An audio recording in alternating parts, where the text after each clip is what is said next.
Assalamualaikum warahmatullahi wabarakatuh. Untuk hari ini kita akan mempelajari tentang pengertian dari historiografi Indonesia. Historiografi di Indonesia. Pengertian historiografi Indonesia.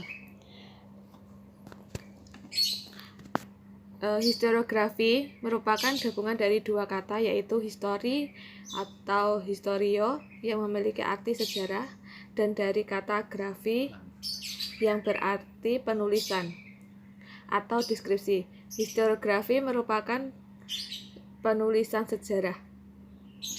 Sejarah merupakan suatu peristiwa masa lampau yang dialami oleh manusia dan mempunyai sebuah makna, disertai dengan dimensi waktu yang jelas.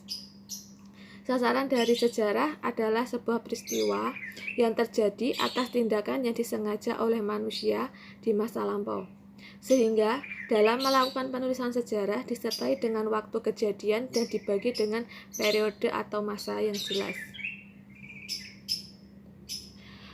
Ruang lingkup dari historiografi sendiri. Historiografi di Indonesia mencakup 3 periode atau waktu. Yang pertama, historiografi nasional. Historiografi nasional itu dari masa contohnya Babat, Serat Jawa, itu. Untuk historiografi masa kolonial, yang kedua historiografi masa kolonial, yaitu contohnya pada masa VOC dan penjajahan Belanda. Kemudian yang ketiga historiografi nasional. Historiografi nasional itu sejak Indonesia merdeka sampai saat ini. Menurut Taufik Abdullah, periode-periode dibagi berdasarkan karakteristik. Pertama, periode zaman mitologi. Yang kedua, periode zaman kuno. Yang ketiga, periode zaman pertengahan atau zaman kolonial. Yang keempat, periode zaman modern.